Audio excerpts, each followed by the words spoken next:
I'm Kendra Bulluck, the Executive Director of the Orange Blossom Classic, and you are tuned in to According to Portia. Hello and welcome to the show. Today, we're sitting down with a woman redefining what ownership, legacy, and leadership looks like in sports. As the executive director of the Orange Blossom Classic, she's not just preserving history, she's building a future rooted in culture, community, and economic power. Please help me welcome Kendra Bulluck. Hello, hello. Hello, it's so good to be speaking with you again. And Yes, thank you. Absolutely. And so, just briefly, I know we spoke last time about how you're a history maker. We're still in the month of March as well. So, you're a woman's history maker in March, right? But you made history as one of the few women and one of the first, right? But one of the first Black women to own an HBCU sports property. Now, Mhm. what did that moment represent for you personally, as well as what did it signal for the culture at large? I get asked that question a lot, and I tell people it happened by accident. I didn't set out to make that happen. It wasn't until I think maybe a year or two into this that my PR team said something to me about it, and I was just like, "Oh wow," you know. So I think you set out to do something impactful for the community. I understood the history and the legacy of the original Orange Blossom Classic, wanted to recreate that, and here we are. But as I've gone through this journey, what it means for me is representation is important. I want this to open up a broader conversation about women ownership when it comes to event properties, leagues, every possible facet of sports. And I hope that it opens up a broader conversation for women my age and the newer generation, the younger women, younger girls, younger women, to be able to say that it is possible. It's something that they can do, and that they would actually want to aspire to do it. So Absolutely. it's a mantle that again I didn't expect to carry, but I don't take it lightly, and I'm grateful to be in this position most days. Absolutely. And speaking of age, we know that you're like 30, 35 Hmm. at most. 21. I'm just legal. I just hit the legal mark. Yeah. Now, we know that the Orange Blossom Classic has been growing over the years, but we know that it's not only a classic, it's a movement, right? Hmm. So, if you guys were tuned in to last year, you knew how massive it was, right?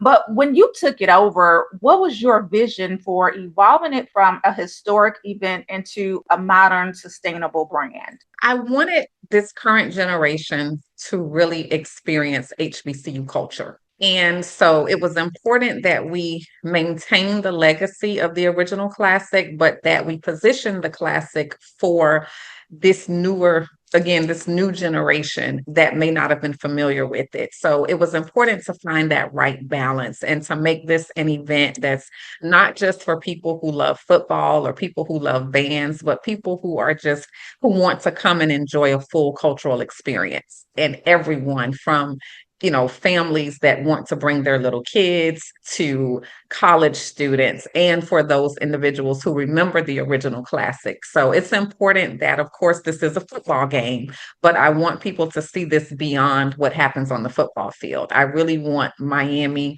Labor Day weekend to be that place where you come to for that full cultural experience, where we're celebrating sports, we're celebrating music, we're celebrating the Greek culture, we're celebrating everything that is tied to HBCUs and everything that's tied to our culture as a whole. Yeah. And I think it's very important that people do get to experience HBCU culture because if you were not a part of it coming up during your collegiate days, or if you didn't know anyone, you just don't understand how much of a society it is, right? I don't want to say it's secret because we're out there and we'll accept you if you got your black card. Right.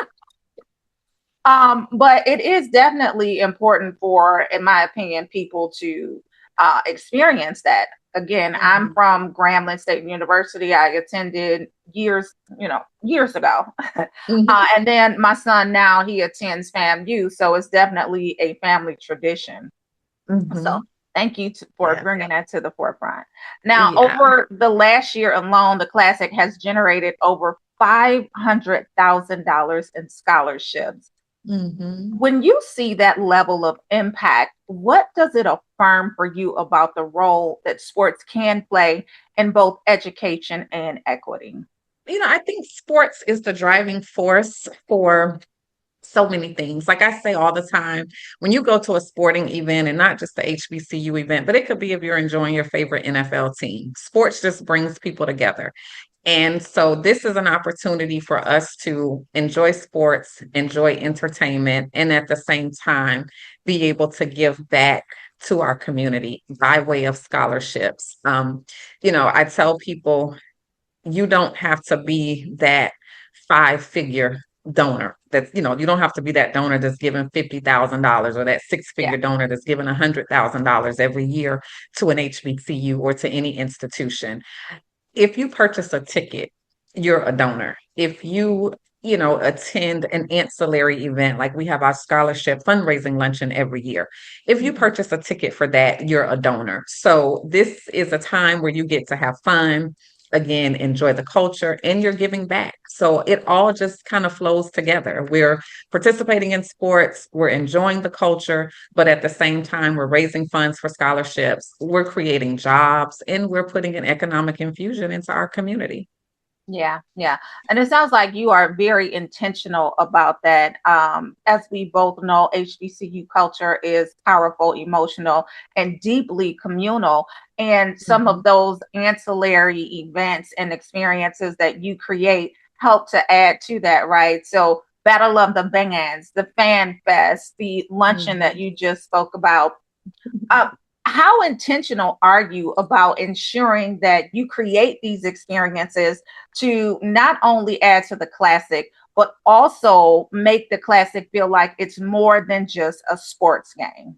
Very intentional. I want this to be, like I said, that entertainment place for Labor Day weekend. So we Yeah. just happen to do it, with the football being the backdrop. But there's after parties, there's concerts, there's a luncheon, there's a family day, there's the Battle of the Band. So I'm very intentional in creating something, my team and I, we're very intentional in creating something that goes across all age ranges, something that is family friendly, something that is, college student friendly, whether that be again the nightlife or the after parties. But this for me is how do we make this the hub for entertainment? Even on the community side, when you talk about social justice and you talk about the things that are, so important right now to our community. So we have hosted conferences. We've welcomed the National Black Caucus of State Legislators. We've welcomed so many people that come here to interact with their constituents. So we Mhm. talk about social issues. We, have our sports and entertainment career. We have our sports and entertainment conference that talks to students about careers off the field. If you want to break into sports or you want to break into entertainment, we have, again, our scholarship luncheon where we celebrate people who have matriculated through these universities so that other people can see what these universities are able to produce. So very intentional with making sure that there's something for everyone. If you need a job, we have a career fair. If you want to change your career path, we have a career fair. So a little bit of everything for everybody from entertainment, sports, music, culture, and community. I love it. I love it. And you're also operating kind of like at the crossroads of sports, business, as well as culture. What are some of the Mhm. biggest challenges that you've had to face as a Black woman in sports ownership? And how have you turned those into advantages? You know, um, People are often surprised when they know that it's kind of me behind the brand, right? So I get asked the question all the time, like, "How'd you get into this? You never played sports."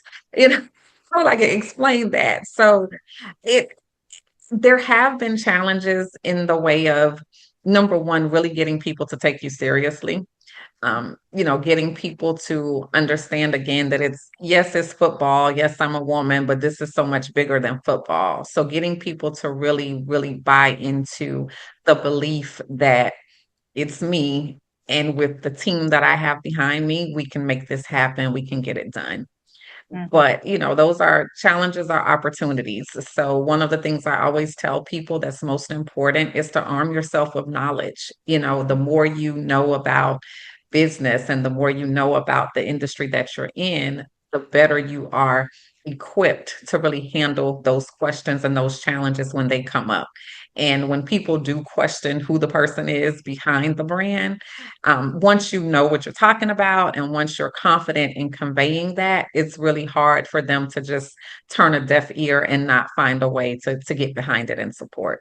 I love it. And you also support initiatives such as Elevate Now and the Mhm, Elevation Experience, where you're mhm, pouring directly into women, right? mhm. So, why was it important for you to not just lead, but to build pipelines for other women to rise with you?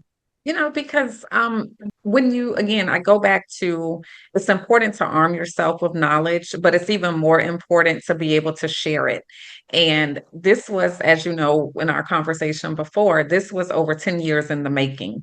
And if I can shave off 6 of those 10 years for Mm-hmm. somebody, then Mm-hmm. I know that me going through what I went through was not in vain.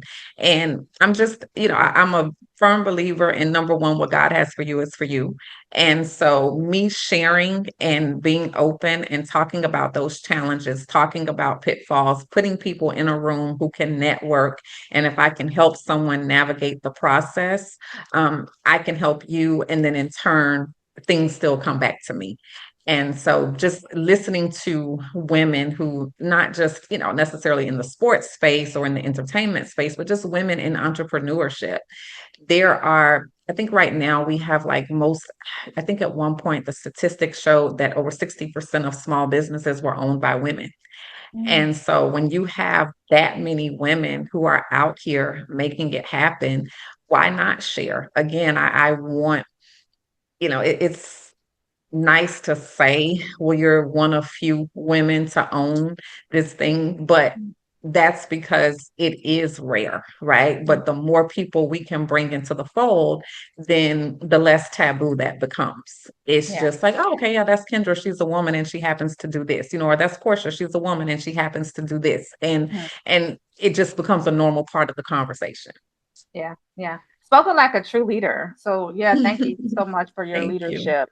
Now, you also are creating opportunities for Black owned businesses as well. So, not just women, not just Black women, but also Black owned businesses. Mhm, And you often talk about sports being this ecosystem, not just mhm, an event, right? Can you mhm. break down what that really means and how you're creating economic opportunity beyond the field for communities as well as Black owned businesses? So we started in 2021, we started the game, of course, post COVID. And down here in Miami, in South Florida, tourism is our biggest industry. And so after COVID, naturally, with people, just getting back outside, small businesses took the greatest hit. Our tourism industry took the greatest hit. And so with this game, people don't realize there's so many things that come into play when you're planning these events. Like I tell people, yeah, we produce a game, but we're like really just glorified event planners. We plan events all year. But you need florists, you need caterers, you need people who are going to come in as vendors and help to produce the game. And so, being that this took place post COVID, knowing that small minority owned businesses took the greatest hit, I wanted to set out to try to find a way that we could help give some sort of financial infusion into those businesses. So, we started the Business Unite program, and we have an opportunity for them to get contracts and for us to bring in vendors to help us produce those games, and that in turn helps to boost the economy and Mhm. helps to bring dollars as well as visitors back into our neighborhood. I love that. You're just Mhm. helping everyone all the way around. And I know as a leader, you are just doing a phenomenal job. I know sometimes it may look glamorous, but I know behind the scenes that it is very, a Thank thankless you. job, but you are doing a wonderful job. Yeah. Thank you. Thank you. Thank you. Absolutely. Now, this question, I know we talked about it last time as well, but your inspiration for doing this, because you didn't attend an HBCU, but you did grow up in an HBCU house, right? So, Mhm. your talk just a little bit about the inspiration for you even doing this and how you wanted to make a certain someone proud. My dad. Yes, my dad. So he is a huge Marching 100, huge FAMU fan. Like you said, I didn't attend an HBCU. However, everyone in my family did. My siblings did. And so I told him, I said, well, okay, I didn't go to FAMU, but I am literally going to bring FAMU to you. Right. So you can't get much better than that.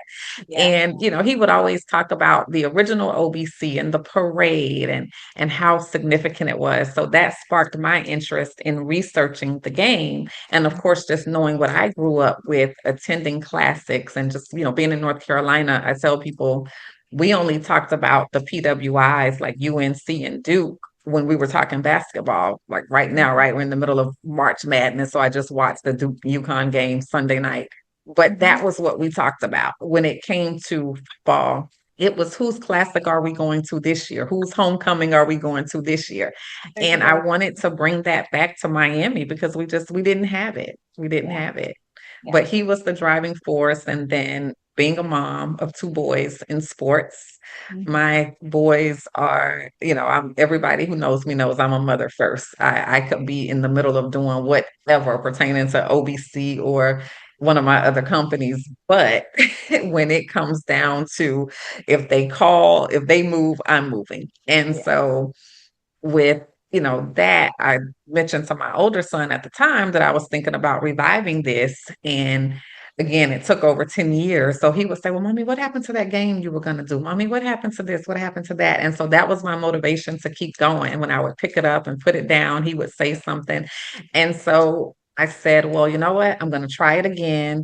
If it doesn't work, at least I'll be able to say to my kids that I did everything I could possibly do to make it happen, because I'm always telling them that you don't stop anything until you feel like you've exhausted all of your options. And as luck would have it, as God would have it, it worked out to where they were my driving force. And then who knew he was going to say that he so when he was little, he used to say he wanted to go to Hassey because my younger sister was at FAMU. So he would go to Tallahassee and visit her.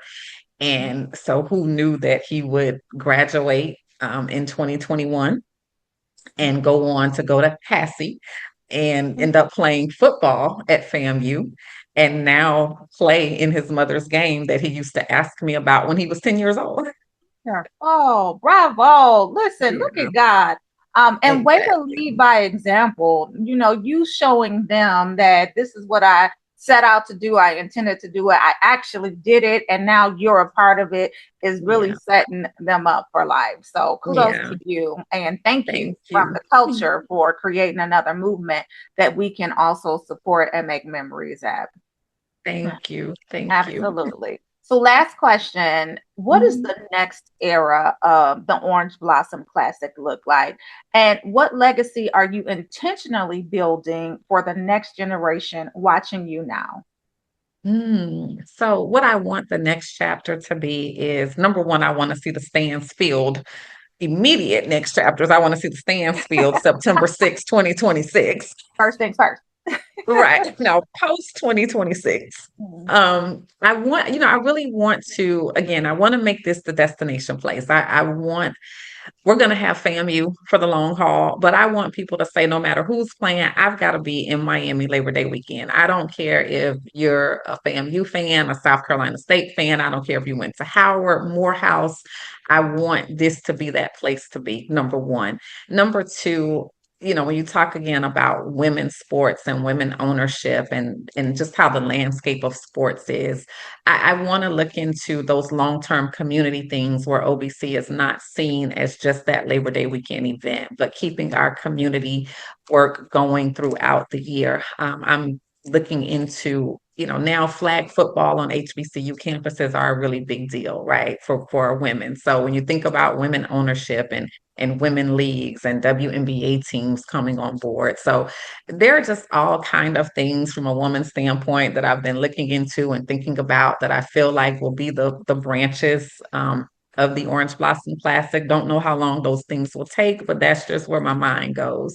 But first thing first, getting 2026 taken care of, looking into, what these next few years look like for us as far as matchups go, and then also seeing how we can get into the community year round. I love it. Now, Kendra, thank you so much for taking the time to speak with me today. You're not only, what you're building is so much bigger than a game. It's actually a blueprint for anybody to take it and run with. So thank you so much for that. And also thank you for showing us what it looks like to lead with vision, purpose, and power. Now, before we get out of here, tell us, where do we buy tickets? Number one. Number two, where do we follow you as well as the Orange Blossom Classic movement? Okay, so tickets September 6th, 2026, Labor Day weekend. Go to orangeblossomclassic.com. South Carolina State University, the 2025 defending national champions, South Carolina State versus Florida A&M University. orangeblossomclassic.com for your tickets, suites, and all of the list of events for the week. As far as following me, you can follow me on Instagram at K Bulluck Major. And then, of course, you can follow the Orange Blossom Classic at Orange Blossom FC. Thank you again so much. It has certainly been a pleasure. We will come to Miami in droves on Labor Day weekend. I'm speaking it into Yes, existence. speak it. Yes, yes, yes, yes. Thank you again. Take care. We'll talk to you soon. All Okay, right. thank you.